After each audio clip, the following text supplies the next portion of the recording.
저는 오늘 본문 말씀 중심으로 주님이 내민 손을 잡읍시다 하는 제목으로 말씀을 드리려고 합니다. 알브레이트 딜러가 그린 우정과 감사라는 제목의 그림이 있습니다. 이 그림은 기도하는 손이라는 부제를 갖고 있는데, 푸른 종이에 흑백 잉크로 그려진 두 손을 모으고 있는 그림입니다.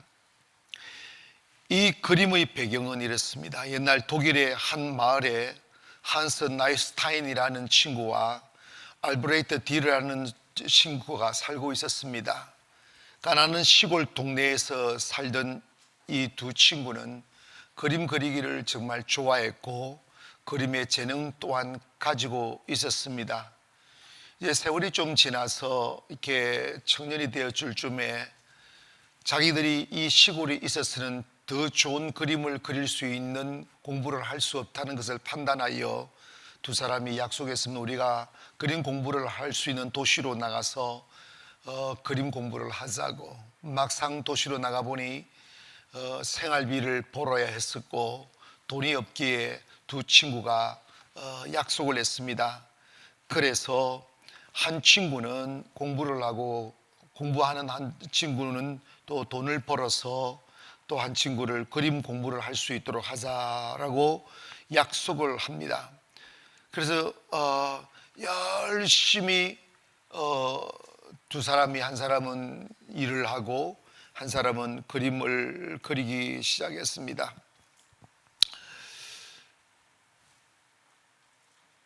그래서 한스라는 친구는 이제 열심히 공장과 식당과 이런 곳을 전전긍긍하면서 돈을 벌어서 딜러가 공부를 할 수 있도록 이렇게 돈을 대기 시작했어요. 세월이 지났습니다. 이제 딜러가 열심히 공부해서 그림을 그려 이제 명품이 될 수 있는 그림 기술을 배우고 이제 그 그림을 팔아서 이렇게 돈을 벌 수 있는 때까지 되었습니다. 그래서 한 날 이 딜러가 공부를 끝내고 그림을 그려서 이렇게 팔아서 처음으로 판 그림 값을 가지고 막 달려왔습니다. 달려와서 이렇게 자기 친구가 일하는 그 식당 앞으로 쭉 달려가서 창문가로 이렇게 친구가 일하는 모습을 보았어요. 그런데 친구가 일을 하다가 모든 사람이 다 떠난 뒤에 그 세멘트 바닥에 무릎을 탁 꿇고 빗자루를 옆에 두고 손을 모아서 기도하는 장면을 창가에서 이렇게 보게 되었습니다. 그 장면을 보면서 기도하는 소리를 조용히 듣게 됐는데, 이렇게 기도하는: 하나님, 내 친구 딜러가 공부를 끝내고 이제 그 그림을 팔아서 돈을 벌게 되었으니 참 감사합니다. 저는 오랜 노동으로 인하여 손이 굳어지고 손가락이 뒤틀려서 더 이상 그림을 그릴 수 없는 사람이 되었지만, 내 친구 딜러가 이렇게 아름다운 그림을 그릴 수 있는 사람이 되게 되어서 감사합니다. 하나님께서 내 친구 딜러를 축복하셔서 훌륭한 화가가 되게 하여 주옵소서 하는 기도하는 모습을 한스가 듣게 됩니다. 그때 한스가 그 기도하는 장면을 본 그 모습을 이렇게 이 종이 위에다가 그냥 아무 도구 없이 그냥 이렇게 청색 그 도화지에다가 그냥 이렇게 흑색 펜으로 쭉쭉쭉쭉 그려 나간 그 그림이 오늘 본 저 그림입니다. 자기를 위하여 땀을 흘려 노동하다가 손이 부르트고 또 뼈가 굳어지고 더 이상 그림을 그릴 수 없는 그런 손이 되었지만 친구를 위하여 헌신하고 또 가슴 깊이 기도하는 이 기도의 손, 이 그림이 세계적으로 유명하게 되었습니다. 여러분, 이 이야기는 참 우리들에게 많은 감동을 주는 이야기이기도 합니다. 하나, 성경에 보면 손에 대한 이야기들이 각자 다르게 표현된 손들이 있는데, 아담은 하나님의 말씀을 어기고 선악과를 따먹은 반역의 손으로 기억이 됩니다. 반역의 손, 불순종의 손이죠. 가인은 자신의 그 질투와 탐심을 못 이겨 자기 동생 아벨을 돌로 쳐 죽인 살인의 손으로 기억도 됩니다. 가롯 유다는 예수님을 은30에 팔아넘긴 배신의 손이고, 빌라도 총독은 예수님을 사형에 넘겨주고도 대하에 물을 떠서 손을 씻으며 발뺌하는 비겁한 손으로 기억되고 있습니다. 그러나 또 다른 한편에는 아름다운 손들이 기록되어져 있습니다. 노아는 하나님의 명령을 따라 120년 동안이란 긴 세월을 순종하며 노아의 방주를 지은 순종의 손으로 기록되어져 있고, 모세는 이스라엘 군대를 쳐들어온 블레셋과 싸우고 아말렉과 싸우며 기도했던 기도의 손으로 기록이 되고 있습니다. 여러분, 우리가 잠깐 생각해 보면 나는 어떤 손을 가졌을까? 탐욕의 손을 가졌을까? 불순종의 손을 가졌을까? 아니면 거역의 손을 가졌을까? 아니면 한서가 그린 기도의 손을 가졌을까? 목숨 걸고 하나님의 말씀이라면 순종하는 순종의 손을 가졌을까? 한번 생각해 볼 필요가 있습니다. 우리의 이름은 각자 가지고 있긴 하지만 예명이 있다면 그리스도인이라는 이름을 가지고 있습니다.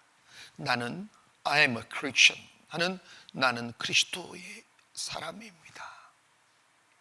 즉 뭐냐면 그리스도의 가슴을 품고 그리스도를 대신하여 그리스도의 복음과 사랑과 헌신과 믿음을 보이며 살아가는 손을 가져야만 합니다. 바울은 빌립보 교회를 향하여 편지를 했습니다. 너희들은 너희들의 삶을 살아가는 개인의 삶이 아니라 세상 앞에 예수 그리스도를 내보이는 그리스도의 편지라고 말씀했습니다. 코로나 시절로 인하여 어떻게 되었는지 교회들이 핍박을 받고 있고, 환영받지 못하도록 사탄은 언론을 사용하여 거짓된 정보를 흘리며 코로나를 교회 탓이라고 돌리고 있는 이 비극적인 현상이 벌어지는 현대에 우리는 살아가고 있습니다. 그러나 우리가 절망하지 말 것과 낙심하지 말아야 되는 것은, 어둠은 어둠대로 존재하겠지만 그 어둠은 결코 오래가지 못합니다. 언젠가 그리스도의 정의의 빛이 비추어지고 진실이 빛이 온 세상을 덮을 때 어둠은 어둠대로 드러나게 되고 거짓은 거짓대로 드러나지만 빛은 빛대로, 정의는 정의대로, 오름은 오름대로 아름다운 명예의 영광의 면류관으로 울뚝 서게 되는 그날이 옵니다. 하나님은 이 땅을 결코 불의에게 맡기지 않습니다. 악에게 맡기지 않습니다. 선이 잠시 고난을 당하고 진리가 잠시 어려움을 당할 수는 있지만 끝까지 하나님을 신뢰하고 우리 하나님 아버지 앞에 정의의 손을 내밀고 순종의 손을 내밀고 그리고 진리의 손으로 이 세상을 살아가면 하나님은 분명히 이 땅을 고치시리라고 믿습니다. 무엇보다도 우리가 주님이 내미신 그 손을 잡아야 돼요. 주님 손 잡고 가면 풍랑을 만나도 괜찮고 질병을 만나도 괜찮고 환난을 당하여도 괜찮습니다. 요즘처럼 힘겨운 세상을 사는 때가 어디 있겠어요? 딱히 우리가 물리적인 힘과 아니면 어떤 칼과 창의 위험을 받지는 않지만 정말 제가 지금까지 살아오면서 보릿고개보다는 못하지만 가난했던 시절도 살아왔고 시골에서 힘겨운 삶도 살아왔고 소망 없는 삶에서 소망을 꿈꾸려고 몸부림치는 삶도 살아왔지만 요즘처럼 절망하는 세상을 본 적 없습니다. 청년들의 가슴 속에 소망이 사라졌어요. 꿈꾸는 청년들이 없습니다. 이러한 세상, 내일을 포기해버린 이런 세상을 우리는 처음 살아봅니다. 이럴 때 우리는 세상을 원망해서 무슨 소용이 있으며 세상 지도자들을 원망해서 무슨 의미가 있겠어요? 분명한 사실은 이 땅을 다스리시는 분은, 이 땅을 경영하시는 분은 하나님이심을 믿습니다. 때문에 우리 그리스도인들은 아무리 세상이 어둡고 절망의 파도가 밀려와 우리를 숨을 쉬지 못하게 만들지라도 예수 그리스도께서 내미신 그 구원의 손을 잡아야만 합니다. 주님의 손 잡고 가면 우리 결코 망하지 않습니다. 무너지지 않아요. 세상에서 살면서 여러 사람의 위로를 구하고 돈의 위로를 구하고 좋은 환경의 위로를 구하며 인생을 살지만 주님의 손에 안긴 것보다 평안은 없습니다. 이럴수록 우리 주님의 손을 그리워해야 돼요. 주님의 손 잡으려고 애를 써야 돼요. 나 이제 헛된 꿈 버리고 헛된 소망 버리고 나 주님의 손 잡을 거야. 그렇다면 주님의 손은 어떤 손으로 성경은 소개하고 있습니까? 첫째로 예수님의 손은 못자국 난 손입니다. 예수님께서 부활하시자마자 제일 먼저 하신 일이 뭐냐면 절망에 빠져 세상을 향하여 등을 돌려버렸던 제자들을 찾아다니며 그들에게 위로하시고 다시 일어날 수 있도록 힘을 북돋아 주시는 일을 하셨습니다. 도마가 없는 다른 제자들만 모여있는 방에 주님이 쓱 나타나셔서 그들에게 나는 죽은 자의 자리인 무덤에 있지 아니하고 부활하여 지금 내가 여기 와 있다고 말씀하셨습니다.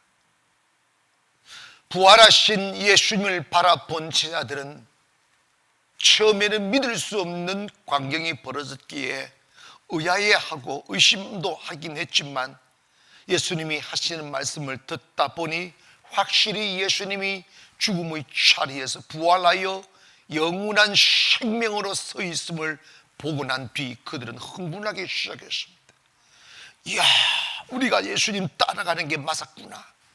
예수님이 생명이구나. 예수님이 예전에 그렇게 말씀을 하셨어도 믿을 수 없는 말씀이기에 의심하고 귀에 담아두지 않고 살았지만 그분이 하신 모든 말씀은 진리였고 살아있는 생명이었구나 하는 것을 알게 되어 더 이상 세상을 두려워하지 아니하고 용기 내어 일어나 세상을 향하여 문을 열자고 가슴 모으며 고백했던 그 아름다운 시간들이 있었습니다. 그들은 이제 다시 잠에서 깨어났습니다. 절망에서 일어났고 그리고 내일을 포기해버렸던 자리에서 일어나 내일을 꿈꾸기 시작했습니다. 이 일이 있은 뒤에 8일이 지나 그들은 다시 함께 의심이 많은 도마와 모이게 되었습니다. 흥분되었던 제자들이 도마에게 이야기하기 시작했습니다. 도마야, 도마야, 도마야, 제발 생선을 썰지 말고 내 말 좀 들어봐라. 근데 도마는 너무 시끄럽다. 말도 안 되는 소리 하지 말아라. 다 잘라내는 거예요. 그런 일이 어디 있어? 예수님이 살아났다고. 야, 말도 안 되는 소리 하지 말아라. 우리는 보았다고. 말도 안 되는 소리 하지 말아라. 일본 칼로 다 자르기 시작하는 거예요. 그때 예수님이 나타나셨어요. 문을 꼭 끌어 잠그고 주저앉아 있는 그들에게 예수님이 나타나셔서 그 도마가 이렇게 반응합니다. 도마가 이르되 내가 그의 손에 못자국을 보며 내 손가락을 그 못자국에 넣으며 내 손을 그 옆구리에 넣어 보지 않고는 믿지 않겠노라고 막 거부하고 불신하고 있을 때 예수님이 나타나셔서 요한복음 20장 27절에 이렇게 말씀합니다. 내 손가락을 이리 내밀어 내 손을 보고 내 손을 내밀어 내 옆구리에 넣어보라. 그리하여 믿음 없는 자가 되지 말고 믿는 자가 되라. 주님은 친히 오셔서 도마에게 못자국 난 손을 보여줍니다. 그리고 옆구리도 만져보게 만듭니다. 그 순간 도마가 고백하기를 요한복음 20장 28절에 이르시되 나의 주님이시요 나의 하나님이시니이다. 보았기에 만져보았기에 더 이상 거부할 수 없었습니다. 외면할 수 없었고 믿지 않을 수 없었습니다. 사랑하는 여러분, 우리 또한 의심 많은 도마처럼 주님을 의심하고 믿음을 의심하고 하나님의 말씀을 의심하여 마음을 쏟지 못하고 올인하지 못하고 반신반의하면서 양다리 걸치며 신앙생활 할 때가 많았습니다. 그러나 여러분 교회에 오셔서 저와 여러분을 위하여 맞으신 그 못자국의 손을 만져야 됩니다. 피 묻은 손을 만져보아야 됩니다. 그 손은 우리를 구원하시기 위하여 흘리신 피의 손입니다. 우리 주변에는 우리를 넘어뜨리고 사기치고 그리고 우리의 것을 빼앗으려고 유혹하는 손을 내민 손들이 너무 많습니다. 외로울 때 친구 손 잡으려고 그 손 잡았다가 인생의 깊은 늪에 빠지게 되고, 가난할 때 부유를 주겠노라고 손을 내민 사기꾼의 손을 잡았다가 더 깊은 늪에 빠져보기도 하고, 이런저런 내미는 손들 잘못 잡았다가 인생을 망치는 사람들 우리 주변에 참 많습니다. 그러나 우리가 기억해야 될 것은 우리가 외롭고 가난하고 힘들 때 사람들이 내민 손 먼저 잡지 마시고 주님의 피 묻은 손 먼저 잡기를 바랍니다. 그 손 잡으시면 인생은 결코 허비하거나 낭비하지 않습니다. 주님의 손 잡으면 그 십자가에서 못 박히신 그 손을 잡기만 하시면 여러분의 인생은 회복되고 구원의 길을 보게 됩니다. 끝없는 혼란과 방황, 어둠이 계속되는 이 세상 속에 우리가 잡아야 될 손은 예수 그리스도의 피 묻은 손이라는 사실을 기억하여 그 주님의 손 꼭 붙잡고 살아가는 저와 여러분 되기를 원합니다. 어떤 최글령 목사님이라는 분은요, 주님의 손 놓지 않으려고 항상 왼손은 이렇게 성경책을 이렇게 들고 오른손은 항상 꽉 붙들고 이렇게 그랬다는, 얼마나 어색합니까 이거. 근데 사람들이 물었습니다. 아니 목사님, 아니 왜 손을 그렇게 꽉 붙들고 지나겠다고 손 펴시고 그러시라고, 왜 그렇게 붙들고 그러시느냐고 그랬더니 나는 주님의 손을 잡고 걷습니다. 믿음 없는 사람들은 그거 몰라요. 주님의 손 놓치지 말기를 주의 이름으로 축원합니다. 두 번째로 주님의 손은 병을 고치는 손이십니다. 고백하실까요? 주님의 손은 병 고치시는 손이십니다. 아멘. 마태복음 8장 1절 이하에 보면 한 문둥병자가 예수님께 나와서 절하며 주님이 원하시면 저를 깨끗게 하실 수 있습니다 라고 고백하자 예수님께서 먼저 손을 내밀어 대시며 내가 원하노니 깨끗함을 받을지어다 그러셨어요. 그러니까 주님의 손 딱 잡는 그 순간에 그 불치병이라고 불리우는 문둥병이 깨끗하게 낫다는 것입니다. 예수님은 전능자이십니다. 사람이 대부분 자기의 어떤 뜻을 펼칠 때 손을 펼치어 일하시는데 예수님도 손을 많이 쓰셨습니다. 손을 대야 됩니다. 여러분의 손도 악한 손이 될 수도 있고 선한 손이 될 수 있습니다. 여러분 남을 구타하는 주먹질하는 손 되지 마시고 남을 위로하는 위로의 손이 되기를 원하고 남을 죽이는 손이 되지 마시고 남을 치료하는 손길이 되기를 원합니다. 성경에 보면 사도행전 8장에 가보면요 이렇게 사람들이 성령을 알지도 못하고 듣지도 못했을 때 베드로가 손을 얹을 때 성령을 받았다고 그랬어요. 손을 얹고 기도할 때 성령을 받았다는 것입니다. 하나님 예수님도 손을 통하여 역사하셨지만 오늘날에도 주님은 우리의 손을 통하여 일하고 계심을 믿기를 바랍니다. 왜 주님의 손은 치료하는 손일까요? 주님은 왜 고치는 손일까요? 그에 대해 이사야 53장 5절에 이렇게 기록하고 있습니다. 그가 찔림은 우리의 허물 때문이요 그가 상함은 우리의 죄악 때문이라. 그가 징계를 받음으로 우리가 평화를 누리고 그가 채찍에 맞음으로 우리가 뭐 했다는 거예요? 나음을 입었다는 거예요. 주님께서는 치료의 능력이 있습니다. 아멘. 여러분 주님의 손은 우리의 병을 고치시는 손입니다. 미국 어느 주일학교 수업 시간에 있었던 일을 소개하렵니다. 그 공부의 주제는 우리를 도우시는 하나님이었는데 교사들이 이 아이들에게 어떻게 하면 하나님을 보다 친밀하게 느낄 수 있을까라는 주제를 가지고 아이들에게 이렇게 그림을 그리도록 만들었습니다. 너희들은 하나님을 어떻게 생각하니? 하고 그림을 그리도록 도화지와 이렇게 그림을 그리시는 재료들을 주었습니다.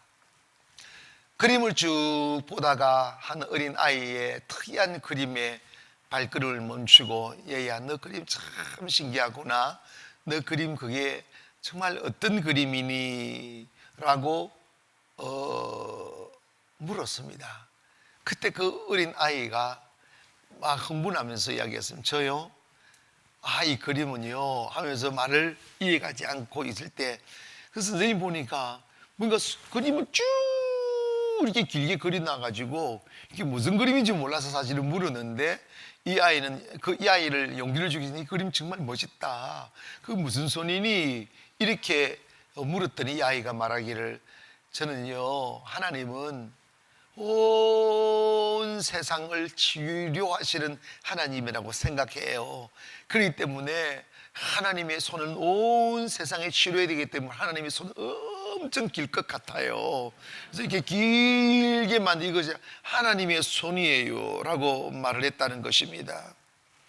여러분 정말 그렇습니다. 주님은 어디나 계시고 누구나 고치실 수 있는 분입니다. 우리가 주님 앞에 치료를 요구하고 우리의 병든 가슴도 우리의 병든 몸도 우리의 병든 영혼도 병든 정신도 주님 앞에 내보이며 주님 치료해 달라고 기도하시면 주님의 손은 치료하시는 손이십니다. 마가복음 1장 30절 이하에 보면 열병을 앓고 있는 베드로의 장모가 예수님의 손을 잡자 즉시 예수님의 그 베드로의 장모의 열이 떠나갔다는 기록이 있습니다. 나아가사 그 손을 잡아 일으키시니 열병이 떠나고 여자가 그에게 수종등이라고 했습니다. 마태복음에 보면 12살 먹는 한 소녀가 죽게 되었습니다. 어린 소녀가 죽었으니 그 젊은 자의 죽음이 얼마나 슬펐겠습니까? 가족들도 울고 동네 사람들도 그 안타까운 죽음을 슬퍼하고 있었습니다. 그때 주님이 오셔서 마가복음 9장 24절에 이르시되 물러가라, 이 소녀가 죽은 것이 아니라 잔다 하시니 그들이 비웃더라. 왜 비웃었겠어요? 죽은 자를 보고 이미 죽은지 다 아는데도 불구하고 죽은 것이 아니라 잔다, 그러니 비웃었어요. 그러나 25절에 무리를 보낸 후에 예수께서 들어가사 소녀의 뭘 잡으심에, 손을 잡으심에 일어나는지라. 여러분, 주님의 손은 치료하는 손입니다. 죽은 자를 살리는 손. 그뿐만 아니라 누가복음 40장 40절에 보니까 해질 무렵에 사람들이 온갖 병자들을 데리고 나오매 예수께서 일일이 그 위에 손을 얹어사 고치시니. 여러분, 예수님의 손은 치료하는 손입니다. 영적인 질병이든 정신적인 질병이든 육체적인 질병이든 주님의 손에 만지심을 경험하기를 바랍니다. 마음 둘 곳 없고 힘이 다 빠져 한 걸음도 내릴 수 없는 지쳐있는 영혼일지라도 교회에 나오셔서 다 들어눕든지 엎드리든지 꿇어 엎드리든지 상관없이 주 앞에 딱 내 몸을 내어놓고 주님 저를 만져주세요, 주님 저를 회복시켜 주세요, 주님 제 마음의 상처를 치유해 주세요, 주가는 내 영혼의 힘을 다하여 주세요 라고 기도하면 주님의 손 다가와 여러분을 고치심을 믿습니다. 고백합니다. 주님은 치료하시는 손입니다. 아멘. 여러분, 예수님이 공생애를 사시며 사역하실 때 제일 많이 하신 게 고치시는 일이었어요. 왜 못 믿으니까 만나는 병자들마다 고침을 사모하며 주님께로 다가오는 사람마다 주님은 결코 외면하지 아니하시고 주님은 손을 내미사 딱 만져주셔 고쳐주셨음을 믿기를 바랍니다. 그러므로 여러분의 믿음이 자라고 은혜를 잊고 변화되고 영성이 더 커짐에 있어서 가장 중요한 것이 뭐냐면 주님의 손길을 경험해야 됩니다.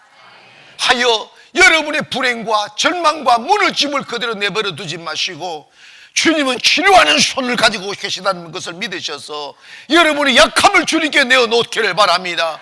병든 몸을 내어놓기를 바랍니다. 여러분의 마음과 정신과 영혼이 건강해야 돼요. 사람이 건강하려면 마음이 첫째로 건강해야 됩니다. 생각이 건강해져야 됩니다. 마음이 무너지고 생각이 무너지면 사람은 아무것도 할 수 없고 내버려 둬도 스스로 무너지게 마련이에요.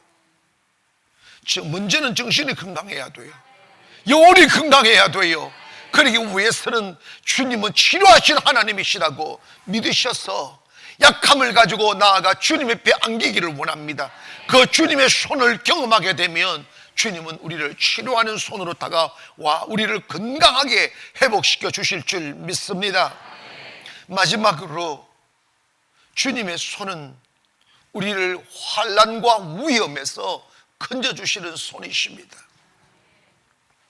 한 번은 보리떡 5개와 물고기 2마리로 5,000명을 먹이신 일을 하셨습니다. 정말 위대했고 많은 사람들로 하여금 저분이 메시아이시다 라고 믿게 했던 사건이기도 합니다. 하나, 예수님에게는 거룩한 습관 하나가 있었습니다. 그게 뭐냐면 하루 종일 사역을 하셨어도, 육신이 피곤에 지쳐 가셨어도 멈추지 아니한 일이 있었는데, 그것이 뭐냐면 습관처럼 산에 올라가셔서 기도하시는 일이었습니다. 그래서 이 일이 있은 뒤에 늦은 저녁이 되어 제자들은 배를 태우고 갈릴리 호수로 떠나보내고 예수님은 다시 산에 올라가셔서 기도하셨습니다. 이슬을 맞으며 긴 기도를 통하여 하나님 아버지와 교제하고 영적인 기쁨 속에서 아버지와 대화하며 다시 충전시키고 회복하시고 일어나 이렇게 바다 위를 보니 예수님의 제자들이 밤새 그 풍랑을 만나가지고 이렇게 막 노를 저으며 죽음의 자리에 이르렀던 것을 보시면서 주님의 유유히 그 파도치는 바다 위를 걸어오고 계셨습니다. 그런데 제자들은 그 새벽 미명에 바다 위를 걸어오는 것을 보면서 유령인가 하여 두려워 떨고 있을 때 예수님께서 난이 두려워하지 말라고 말씀하셨습니다.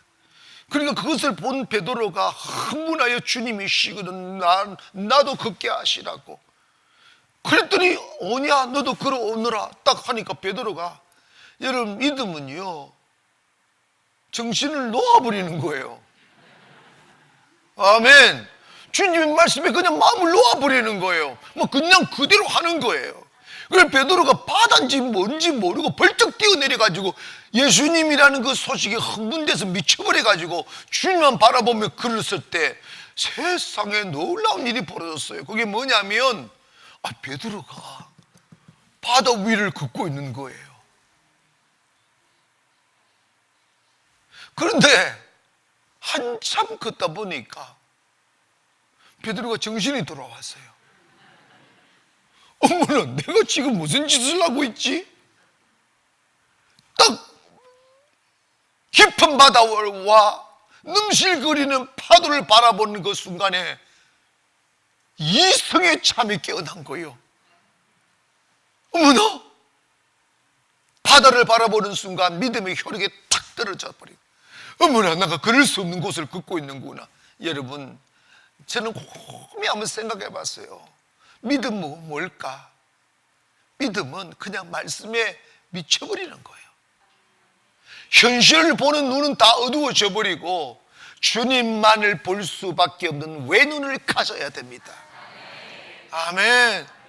근데 베드로의 눈이 벌쩍 떠가지고 파도를 보고 현실을 보다가 믿음의 혈육이 떡 떨어지니까 그냥 퐁당 빠져버리는 거예요. 허우적거리면서 막 살기 위해서 물을 먹어가면서 막, 여러분 바닷물 먹어보셨어요? 정말 힘듭니다. 그때 예수님 나 좀 살려달라고 그랬더니 주님이 손을 쓱 내밀으셔서 딱 잡으시고 쫙 끄집어 올리는 거예요. 그랬더니 베드로가 벌떡 이렇게 바다에서 일어나서 이렇게 구원받게 되는 거예요. 사랑하는 여러분이요, 예수 그리스도는 환난날에 만날 큰 도움이십니다. 예수님이 베드로를 이렇게 그 물에서 끄집어내시면서 하신 말씀이 있어요. 마태복음 14장 31절에 보니까 예수께서 즉시 손을 내밀어 그를 붙잡으시며 이르시되 믿음이 작은 자여 왜 의심을 하느냐. 이해가셨죠? 그냥 그러면 되는 거야. 그냥 하면 되는 거야. 안 되면 어떡하나, 빠지면 어떡하나, 망하면 어떡하나, 그 생각하지 마세요.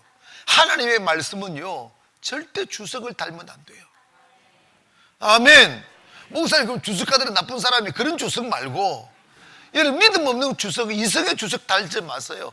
그냥 그대로 믿기를 바랍니다. 그러면서 32절에 뭐라고 말씀하시느냐 하면 배에 함께 오름에 바람이 그치니라. 믿음이 적은 자 왜 의심을 하냐 하고 탁 하니까 바람이 탁 그치고 함께 배에 올랐다는 거예요. 사랑하는 여러분, 예수님의 손은 우리를 환난에서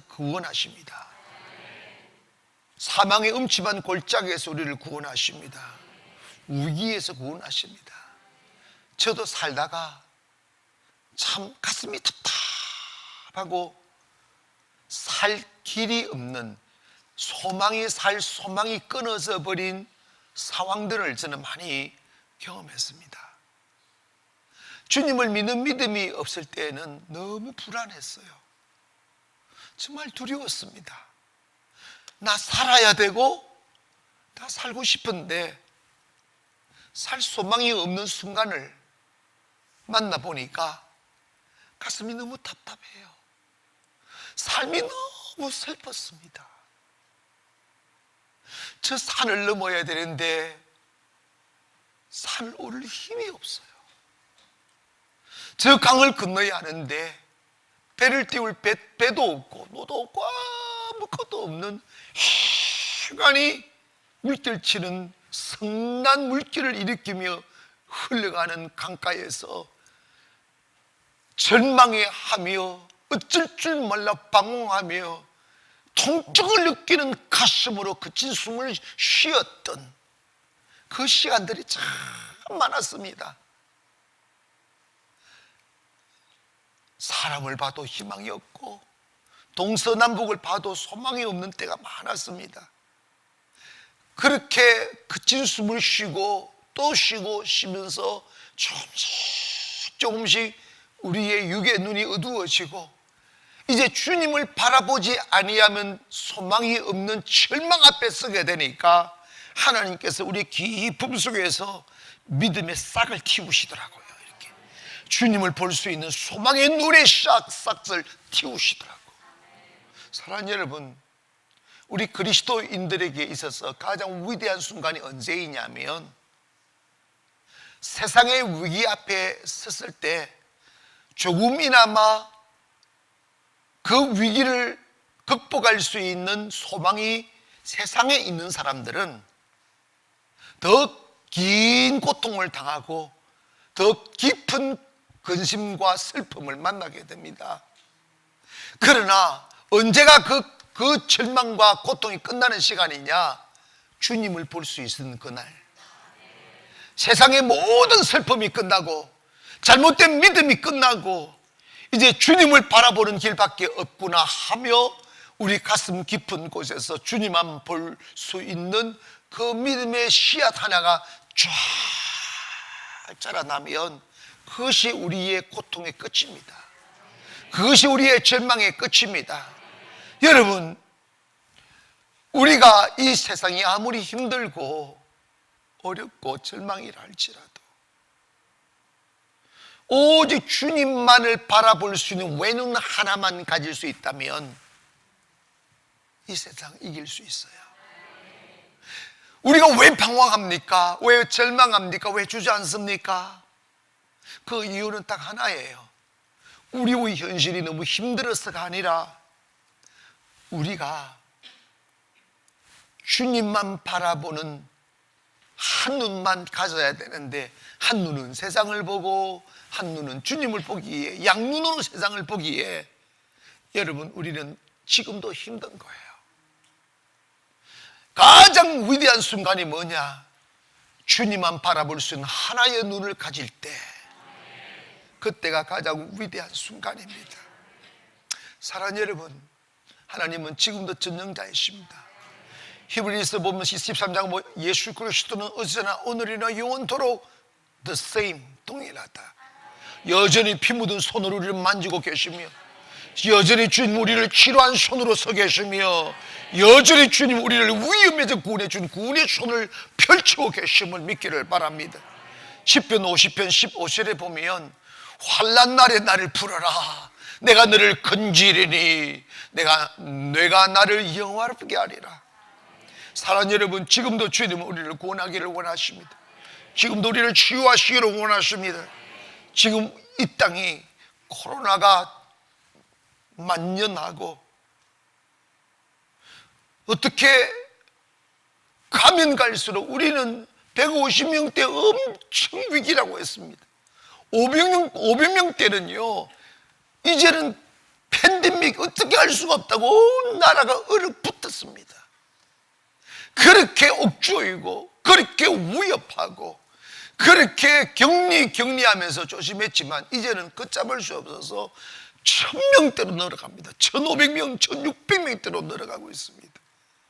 어느 정도 우리가 면역이 되어서 숨을 쉬지 초창기에 500명대는 죽는 줄 알고 그렇게 세상을 얼게 만들었던 그러한 그 어떤 수준으로 지금을 바라보면 지금 나라가 뒤집혀야 됩니다. 주님이 도와주셔야 돼요. 이제는 국가가 할 수 없고 방역이 할 수 없고 의술이 할 수 없다는 것을 이제 자인할 수밖에 없는 거예요. 이제 우리가 이 위험한 세상 속에 빠졌습니다. 이제는 전 면에 다 퍼졌습니다. 군인들도 감염되고 직장에도 감염되고 백화점도 감염되고 술집은 이런 말할 것도 없고 학교 유치원까지 다 퍼져 있습니다. 이제 우리 교만을 버려야 돼요. 이제 우리 그만을 버려야 돼요. 교회도 백성들도 하나님 앞에 무릎을 꿇어 하나님께서 이 땅을 덮고 있는 전염병을 거두어 달라고 외쳐야 됩니다. 주여, 주님의 전능하신 치료의 손을 펼치사 이 땅을 고쳐주시고 이 민족을 고쳐주시고 이 나라를 고쳐주시옵소서. 어쩌면 코로나가 끝나고 나면 좋을 것 같아도 코로나로 인하여 병든 사후에 정오하고 미워하고 경계하고 온갖 거짓의 청부를 흘려 사람들을 속였던 그 부작용들이 막 여기저기서 터져 나올 거예요. 이거 어떻게 고치겠습니까? 어떻게 하나로 묶겠습니까? 어떻게 회복할 수 있겠습니까? 이제 우리 기도해야 돼요. 주님의 손이 작동할 수 있게, 주님의 손이 일할 수 있게 교회들이나 주님을 믿어야 하고 주님 앞에 손을 내밀어야 됩니다. 주여, 이 민족을 고쳐주시옵소서.